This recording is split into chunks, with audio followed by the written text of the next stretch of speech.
Episode शुरू होता है और हम लोग नोहारा फैमिली को देख पाते हैं जो कि आदि मानव होते हैं।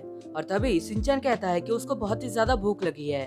तो हिरोशी अपने बैग में चेक करता है पर उस बैग में से कुछ भी नहीं निकलता और सिंचैन अपना मुंह खोल के बैठा रहता है पर उसको खाने के लिए कुछ भी नहीं मिलता। तो वो भूखा हो जाता है बहुत ही ज्यादा और नीचे गिर जाता है। और इसके बाद हम देखते हैं कि धीरे धीरे नोहारा फैमिली भूख के मारे नीचे गिर जाती है। और तभी सिंचैन हेलुसिनेट करने लग जाता है और वो हीरो को एक मीट का टुकड़ा समझता है, जिसकी वजह से वो चिल्लाता है कि मम्मी पापा उठ जाओ, मुझे खाना मिल चुका है। और फिर ये सुनने के बाद हिरोशी और मित्सी उठ जाते हैं। पर वो जब देखते हैं कि वो खाना असल में हीरो है तो वो देख के वो लोग फिर से डिसअपॉइंट हो जाते हैं और सो जाते हैं। और वहीं दूसरी तरफ हम लोग ये देखते हैं कि सिंचैन सीरो को खाने के लिए उसको चेस करता है और सीरो भागता फिरता है। पर तभी सीरो अचानक से रुक जाता है और वो कुछ चीजें देखता है और वो सिंचैन को भी कहता है कि देखो सामने देखो। और फिर हम देखते हैं कि जो चीज सिंचैन ने देखा है वो देख के सिंचैन एकदम से चौंक जाता है। और फिर वो हिरोशी और मित्सी के पास आता है और उन्हें उठाने लग जाता है और कहता है कि मम्मी पापा वहाँ पर खाना है, जल्दी चलिए। पर हिरोशी ये सोचता है कि फिर से शायद सिंचैन ने सीरो को एक खाना समझ लिया होगा और वो नहीं उठता। तो सिंचैन मित्सी और हिरोशी को मारने लग जाता है ताकि वो उठा सके। और फिर वो लोग उठ जाते हैं और फिर वो लोग अपने आंखें जैसे ही खोलते हैं वो लोग अपने सामने एक हाथी को देख पाते हैं, जिसकी वजह से उनके अंदर होप आती है कि अब वो लोग भूखे नहीं रहेंगे। और ये देख के वो लोग नाचने और उछलने कूदने लग जाते हैं। और इसके बाद हम लोग उस हाथी को देख पाते हैं जो कि पानी पी रहा था। और तभी वहाँ पर आती है नोआरा फैमिली जो कि इस हाथी को पकड़ने की सोच रहा था। और वो लोग ये सोचते हैं कि पकड़ने के बाद वो लोग इसको आराम से खाएंगे। और ये सोचते ही उनके मुंह में से पानी निकलने लग जाता है। फिर हिरोशी कहता है कि तुम लोग यहीं पे रुको, मैं अभी उस हाथी को पकड़ के आता हूँ। और फिर हम देखते हैं कि झाड़ियों के पीछे छुप जाता है और फिर उसको जैसे ही मौका मिलता है उस भाले को बहुत ही तेजी से फेंकता है उस हाथी की तरफ। पर हम देखते हैं कि वो पत्थर का वेपन हाथी के शरीर में फंस जाता है, जिसकी वजह से वो बहुत ही ज्यादा गुस्सा हो जाता है और फिर हिरोशी को मार के उड़ा देता है। और हम देखते हैं कि हिरोशी बहुत ही दूर जाके गिरता है। पर नोहारा फैमिली ने अभी तक हार नहीं माना था और वो लोग अभी तक उस हाथी को पकड़ने की सोच रहे थे। तो तभी मित्सी हिरोशी को बताती है कि इस पत्थर को उस हाथी के सिर पे अगर मारा जाए तो हम लोग उस हाथी को आराम से पकड़ सकते हैं। और इसके बाद वो लोग उस हाथी के ऊपर उस पत्थर को फेंकने के लिए ले आते हैं। तो तभी हम लोग ये देखते हैं कि सिंचैन को सुसु लग जाती है और वो सुसु करने लग जाता है। और वो सुसु हाथी के ऊपर गिरते ही हाथी को ऐसा लगता है कि बारिश हो रही है। तो तभी हम देखते हैं कि उस पत्थर के बीच में सिंचैन आता है तो हिरोशी सिंचैन को वहाँ से हटा देता है। वहीं दूसरी तरफ हम लोग ये देखते हैं कि बारिश समझ के वो हाथी वहाँ से चला जाता है। और तभी हम देखते हैं कि मित्सी उस पत्थर को नीचे फेंकने जाती है पर उस पत्थर के साथ खुद भी नीचे गिर जाती है और उनका प्लान बिल्कुल भी काम नहीं आता। और इस बार उन लोगों ने अपनी पूरी होप ही छोड़ दी थी। पर तभी हिरोशी को एक आइडिया आता है और वो सबसे कहता है कि क्यों ना हम इस हाथी को मारने की बजाय इसको ट्रैप करके यहाँ पर एक केज में बंद कर दे। और हिरोशी का ये प्लान सुन के नोआरा फैमिली बहुत ही ज्यादा खुश हो जाती है और उनके अंदर फिर से होप आती है। इसके बाद हम लोग ये देखते हैं कि वो लोग केज को बिल्ड कर लेते हैं और फिर हम देखते हैं कि सिंचैन और हिरोशी उस हाथी को लाने के लिए जाते हैं। और फिर हम देखते हैं कि हिरोशी और सिंचैन उस हाथी को चिढ़ाने लग जाते हैं, उसको बुरा भला कहते हैं। कि तभी वहाँ पर और भी बहुत सारे हाथी आ जाते हैं जो कि बहुत ही ज्यादा गुस्सा लग रहे थे। और फिर हम ये देखते हैं कि मित्सी को कुछ दिखाई देता है तो वो ठीक से देखने की कोशिश करती है पर उसको सिर्फ धूल ही उड़ती हुई दिखती है और कुछ भी नहीं दिखता। और फिर कुछ देर बाद मित्सी को जो चीज दिखता है वो देख के उसकी होश ही उड़ जाती है।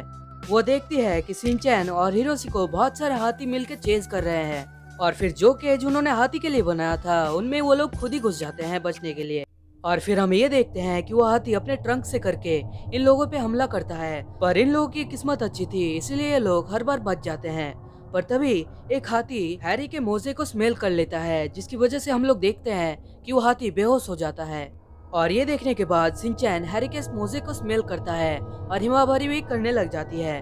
और जैसे ही वो दोनों स्मेल करते हैं उनके ब्रेन्स जैम हो जाते हैं। और फिर हिरोशी भी अपने मोजे को स्मेल करता है और उसका भी ब्रेन जैम हो जाता है। और इसके बाद हम लोग ये देख पाते हैं कि वो लोग हैरी के मोजे से उन हाथी को डराने लग जाते हैं और वो हाथी डर के मारे भागना शुरू कर देते हैं। कि तभी हम लोग एंड में ये देखते हैं कि उन लोगों ने एक हाथी के नाक में हिरोशी के मोजे घुसा के उसको पकड़ लिया है। तभी हम लोग ये देख पाते हैं कि सिंचैन कुछ सोचने लग जाता है और वो हिरोशी के मोजे की तरफ ही देख रहा था जिसमें से बहुत सारी बदबू निकल रही थी। और तभी हम लोग ये देख पाते हैं कि सिंचैन के बैकग्राउंड में कुछ चेंजेस होने लग जाते हैं। और तभी सिंचैन हिरोशी के मोजे को सूंघने लग जाता है, जिसकी वजह से एक बार फिर से उसका ब्रेन जैम हो जाता है। और तभी वहाँ पर मैजिक सा कुछ होता है, वहाँ पर मैजिक स्पेल आने लग जाती है और हम देखते हैं कि सिंचैन एक बार फिर से उस मोजे को सूंघता है और सूंघने के बाद उस मोजे को ऊपर फेंक देता है और फिर धीरे धीरे ये सॉक्स एक मॉडर्न सॉक्स में कन्वर्ट हो जाता है। और फिर हम देखते हैं कि सिंचैन भी मॉडर्न सिंचैन यानी कि नॉर्मल सिंचैन में कन्वर्ट हो चुका है। सो एपिसोड शुरू होता है और हम लोग कुछ एंशियंट ड्राइंग्स को देख पाते हैं और इसके बाद हमें एक पैनकेक दिखाया जाता है, जिससे हमें ये पता चलता है कि ये जो ड्राइंग्स हमने अभी देखा ये कजामा का प्लान का डायग्राम है। मतलब कजामा उन सभी को ये बताता है कि पैनकेक कैसे बनता है और फिर वो लोग बनाएंगे और उन पैनकेक्स को खाएंगे। और पैनकेक्स का नाम सुन के सब लोग बहुत ही ज्यादा खुश हो जाते हैं। और तभी हम लोग वहाँ पर सिंचैन और आइचन को देख पाते हैं, जहाँ पर सिंचैन अंडों के साथ जगलिंग करता है तो कजामा उसे डांटता है और कहता है कि अंडों के साथ जगलिंग मत करो। और इसके बाद हम लोग ये देखते हैं कि सिंचैन कजामा की तरफ 2 अंडे फेंक देता है पर कजामा उन्हें कैच कर लेता है। और इसके बाद हम ये देखते हैं कि सिंचैन आखिरी अंडे को अपने नाक में ले लेता है और फिर उस अंडे को भी ऊपर फेंक देता है। और हम देखते हैं कि कजामा के दोनों हाथ भरे हुए थे तो वो अपनी तसरीफ से करके वो अंडे को कैच कर लेता है। और ये देख के सिंचैन ताली बजाने लग जाता है और कहता है कजामा तुम तो बहुत ही ज्यादा ओपी हो। तो कजामा सिंचैन को डांटने लग जाता है और कहता है कि तुम्हें अंडे को फेंकने की क्या जरूरत थी। और इसके बाद हम ये देखते हैं कि वो सब मिलके एक कॉर्न को पीस रहे थे ताकि पैनकेक्स बना सके। और तभी मसाओ ये सोचता है कि अगर वो सबसे पहले एक कॉर्न को पीस के पैनकेक बना दे तो फिर उसका जो लाइफ है आइचन के साथ सेट हो जाएगा। और ये सोचने के बाद मसाओ का जो स्पीड है वो बहुत ही ज्यादा तेज हो जाता है और मसाओ का ये सब हरकतें देख के बाकी सब लोग उसे अजीब तरीके से देखते हैं। और इसके बाद हम लोग ये देखते हैं कि आइचन सबको बताती है कि अगर हम लोग पैनकेक के ऊपर हनी डाल के खाएंगे तो वो और भी ज्यादा टेस्टी लगेगा। और ये सोचने के बाद सब लोगों के मुंह में से पानी निकलने लग जाता है।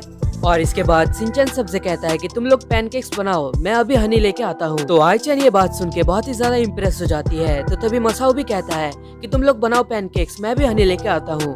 तो तभी हम लोग ये देख पाते हैं कि मसाओ अपने पीछे की तरफ गिर जाता है।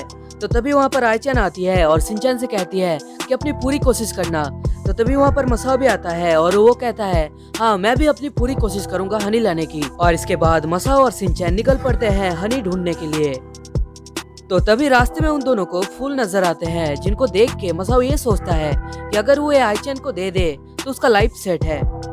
और इसके बाद हम लोग ये देखते हैं कि मसाओ फूल तोड़ने बैठ जाता है और तभी वो सिंचैन को भी वही फूल तोड़ते हुए देखता है। तो उसको लगता है कि शायद सिंचैन भी ये फूल आइचन को देने वाला है।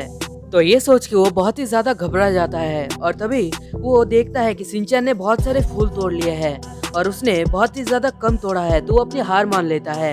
और फिर हम देखते हैं कि सिंचैन उन फूल को खा लेता है।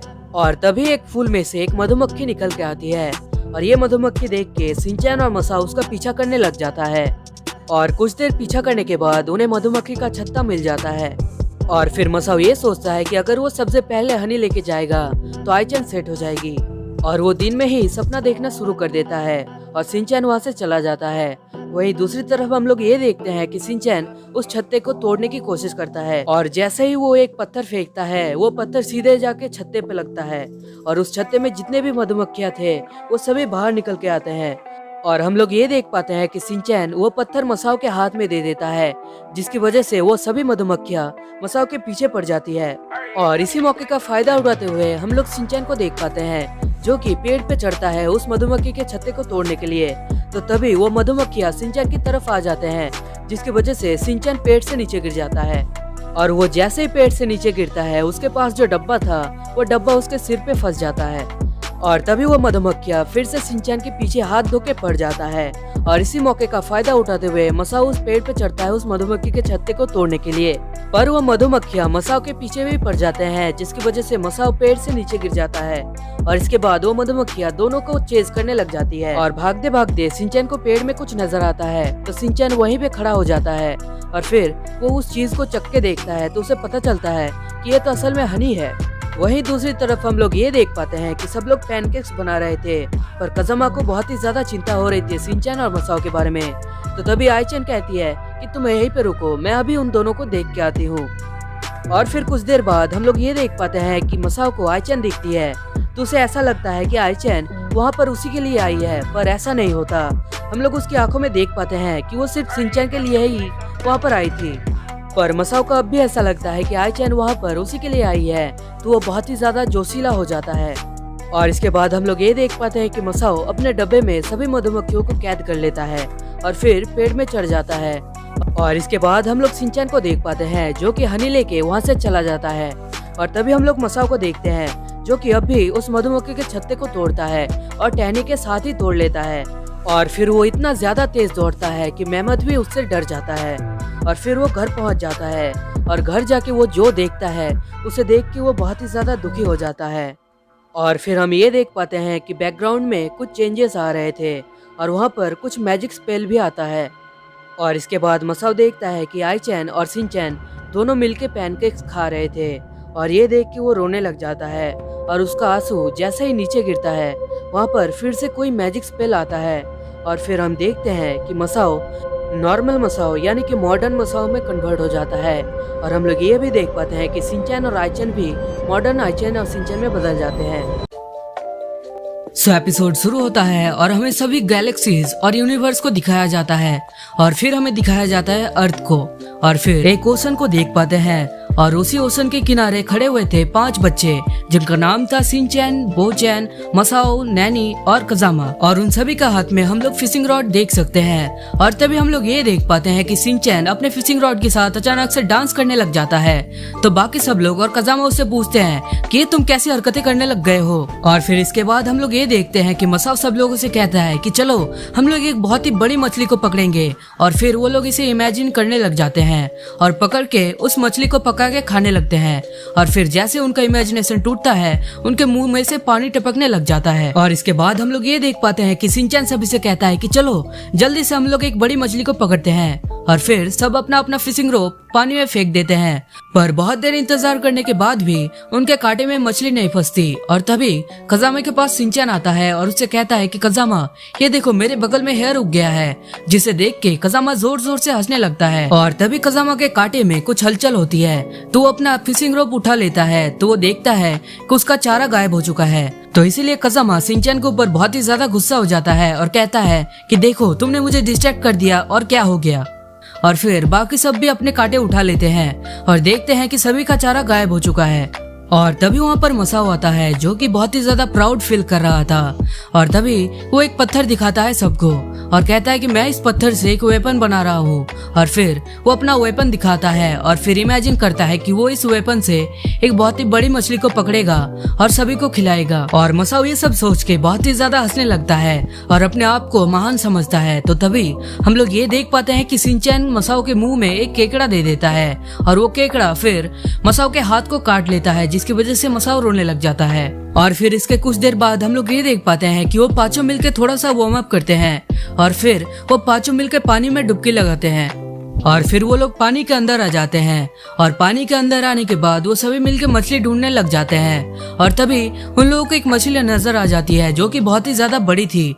और फिर कजामा उसी वेपन को उस मछली की तरफ फेंक देता है, पर हम लोग ये देख पाते हैं कि वेपन मिस हो जाता है, यानी कि मछली के शरीर पर नहीं लगता। और फिर हम लोग उस मछली को देख पाते हैं जो कि इन्हीं को खाने के लिए आ जाता है। और फिर ये मछली उन सभी को चेज करता है बहुत दूर तक और आखिरकार ये लोग किनारे पहुंच जाते हैं और बहुत ही ज्यादा हाँफने लग जाते हैं। और पानी से बाहर आ जाने के बाद कजामा सभी को बोलता है अरे हम तो उस वेपन को पानी के अंदर ही भूल चुके हैं। और फिर हम लोग ये देखते हैं कि वो पांचों मिलके फिर से पानी के अंदर आते हैं। और इसके बाद कजामा को वो वेपन दिख जाता है तो वो सबको कहता है कि तुम लोग ऊपर चले जाओ, मैं उस वेपन को लेके आता हूँ। और फिर वो कजामा जैसे ही वो वेपन को लेने जाता है उसके पैर पे सीवीड फंस जाता है और वो पानी में अटक जाता है। तो फिर वो मदद के लिए शिनचैन और बाकी सब लोगों को बुलाता है, पर तभी शिनचैन ने सिर्फ उसे नोटिस करता है और वो शिनचैन कजामा के पास चला आता है। इसके बाद हम लोग ये देख पाते हैं कि शिनचैन कजामा को खींचने की कोशिश करता है पर वो खींच नहीं पाता और तभी उसको ब्रीदिंग प्रॉब्लम हो जाती जाती है तो उस कजामा को छोड़ के ऊपर चला जाता है और कजामा उसे रोकने की कोशिश करता है, पर शिनचैन ऊपर चला जाता है और फिर वो ब्रीथ करके फिर से पानी के अंदर आ जाता है। वहीं दूसरी तरफ हम लोग कजामा को देखते हैं जो कि ब्रीथ ना करने की वजह से पेल हो गया था, और तभी वो ऊपर देखता है तो वो शिनचैन को देख पाता है जो कि अपनी तस्वीर को कजामा के मुंह की तरफ करके आ रहा था। तो कजामा ये सोच के बहुत ही ज्यादा डर जाता है कि अगर शिनचैन ऐसे ही आता रहा तो उसका मुंह शिनचैन की तस्वीर से चिपक जाएगा। तो ये सोच लेने के बाद वो अपने पैरों पे बहुत ही ज्यादा जोर देता है और बहुत ही जोर से स्विम करता है और आखिरकार उसके पैर उस वीड से छूट जाता है।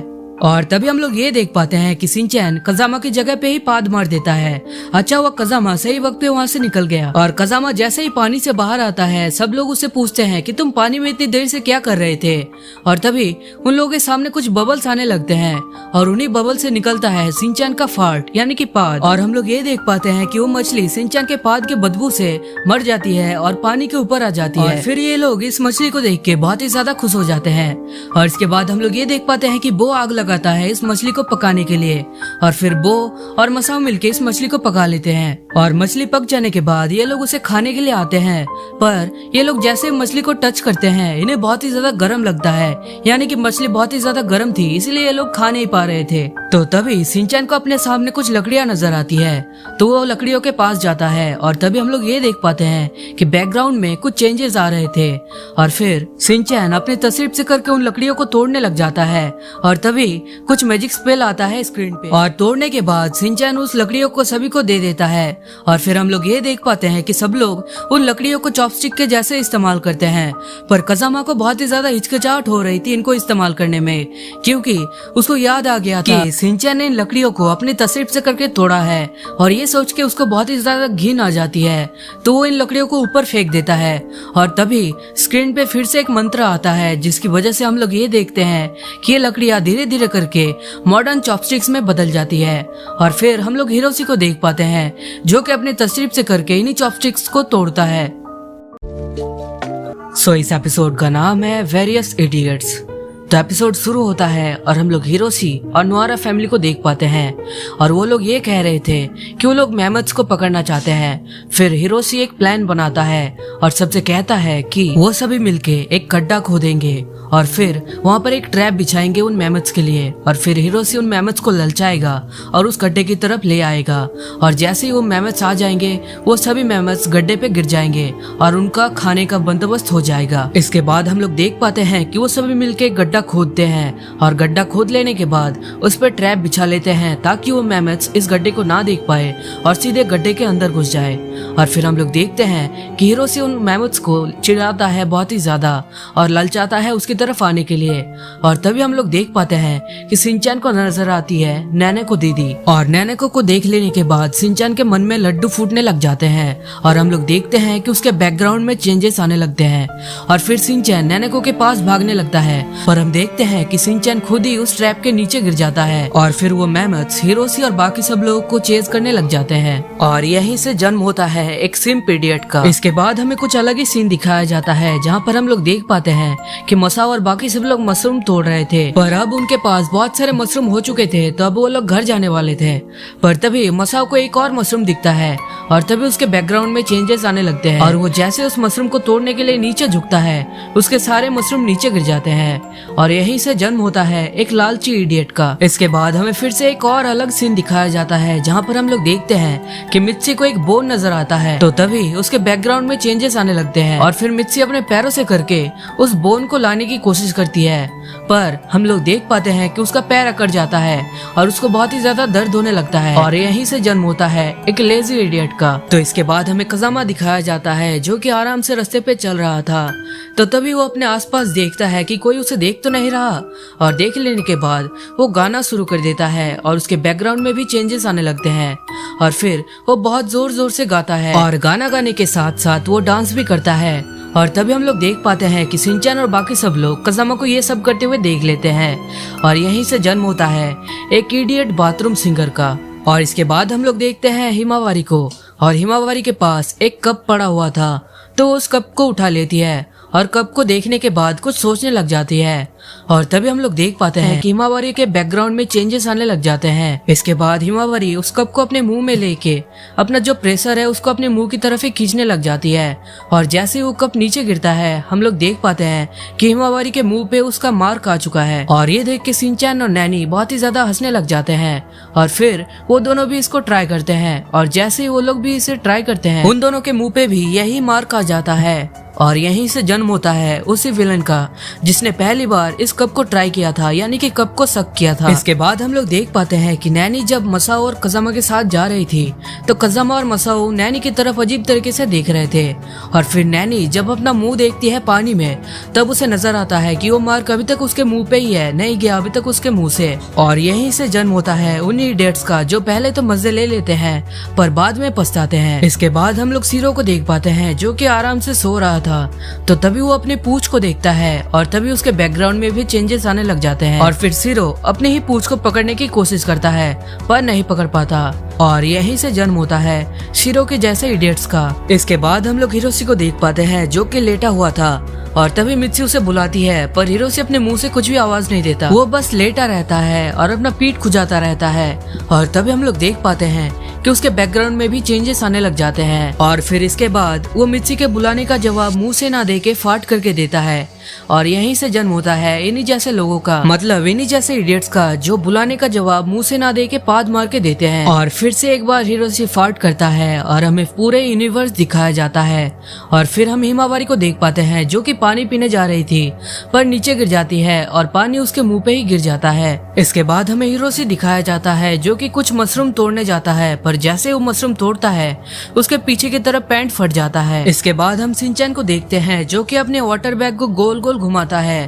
तो ये देख के बो कहता है कि मैं भी घुमाऊंगा, पर बो जैसे अपने वाटर बैग को घुमाने जाता है पूरा वाटर उसके सिर पे गिर जाता है। इसके बाद हम शिनचैन और बाकी सबको देखते हैं जहाँ पर मसाओ अजीब और फनी हरकतें करता है। और फिर हम मित्सी को देखते हैं जो कि पानी में अपने हेयर को धो रही थी।